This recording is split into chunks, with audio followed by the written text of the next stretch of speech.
Good evening, Busy Bees. It is Monday, November 17th. Here's your evening news rundown in under 5 minutes. A federal magistrate judge, William Fitzpatrick, ruled that the Justice Department engaged in a disturbing pattern of profound investigative missteps in the criminal case against former FBI Director James Comey. Amongst the issues, legal misstatements to the grand jury, possible use of privileged communications improperly, and irregularities in grand jury transcripts or missing time.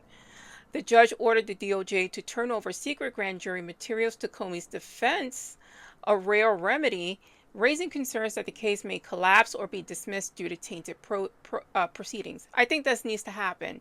And this is the problem with this Department of Justice. It's rushed, sloppy, and also fabricated because they have no case when it comes to James Comey, Letitia James. It is made up just to appease the current regime, which is Donald Trump going after his enemies, such as this case with the Epstein files, which will be voted on tomorrow. He's sicking his DOJ on Democrats only, which is highly illegal, and I'm sure that most people they investigate this, nothing will come to fruition because this will be a huge argument on how this is retaliatory of the president, and isolated and all that jazz. This is the huge issue here, the incompetence of the people running our government, and this is scary.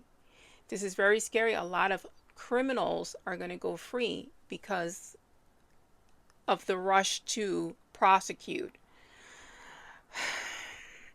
A key vote is expected in the United States House of Representatives tomorrow on legislation to release the Epstein files. Now, as I stated this morning, it's kind of all BS because this is what's going to happen.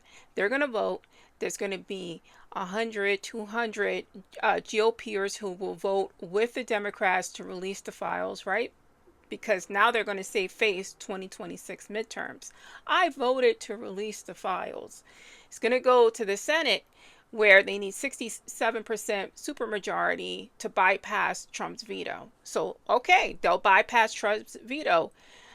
Trump's Department of Justice will say we can't release the files because there's an active investigation into these Democrats. Or it'll hit Trump and he still will say there's an active investigation, or he will veto. Now, he's not going to use that veto. He's going to use active investigations as a way to delay the release. And we're back at square one. And he saves his face. And to his supporters, they're like, he tried. It's all bullshit.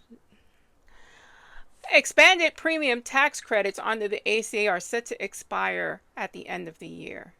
Experts warn that without extension, millions of Americans could face significantly higher premiums next year, with some premiums expected to more than double.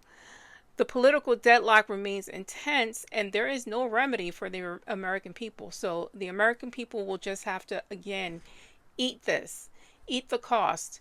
Most people won't be able to afford the cost, and, a lot of people are going to get sick or unfortunately pass away from what our government is doing to us. The news outlet Axios is reporting that U.S. is increasing its naval presence near Venezuela as part of a broader signal of confrontation, a move being described as gunboat diplomacy. Now, Venezuela has not threatened the United States. They do have someone who is running that government, Maduro, which I'm familiar with some of his policies, not all of them. I'm focused here on what's happening in the U.S. But let's just say he's a bad guy. That's Venezuela's problem. There's a lot of ways you can defend the United States without taking over that government and taking over those people's natural resources. Because if you think that we're going to go in there and replace him and not get paid back by either their gold, their natural gas, their oil, you're highly mistaken. They're going after those resources. By they, I mean the United States, this regime. The UN Secretary Council has backed the peace plan for Gaza, authorizing an international stabilization force and governance arrangements for Gaza. I don't know. Since the ceasefire, 1,500 buildings and I think over 300 people have been killed. So anyway, I lied. This is running a little over 5 minutes. I am Simply Sugar. Please stay smart, stay safe, stay informed. Like, share, and follow if you can.